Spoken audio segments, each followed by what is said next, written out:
बिहाने बिहाने ले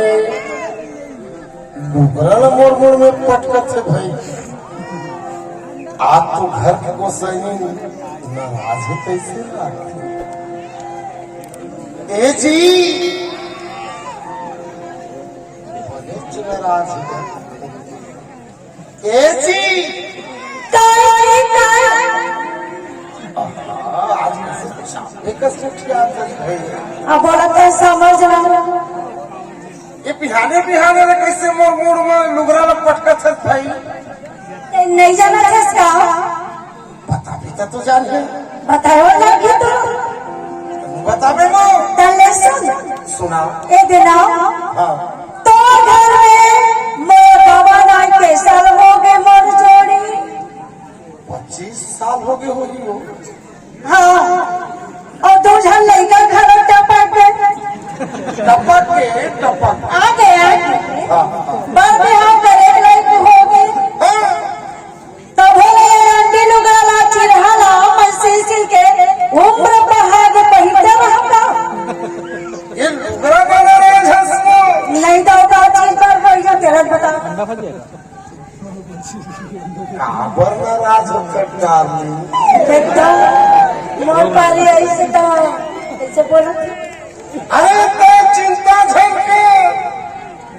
अब पहली का दुकान के दिन नहीं रहिए क्या जे दिन छत्तीसगढ़ में भूपेश बघेल जी मुख्यमंत्री बने हैं हाँ 2500 रुपया समर्थन मूल्य में धान रखल गए थे।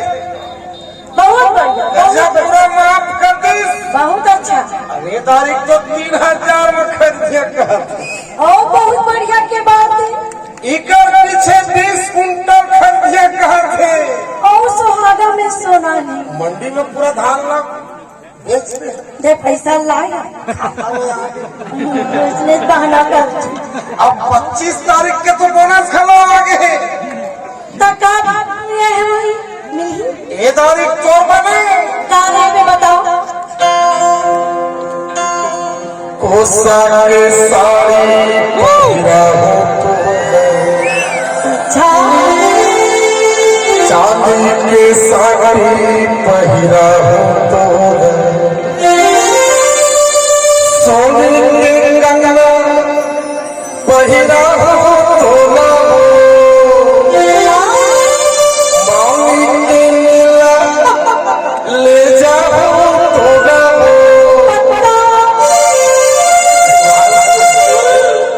खेलवा के झुमना झुमा हो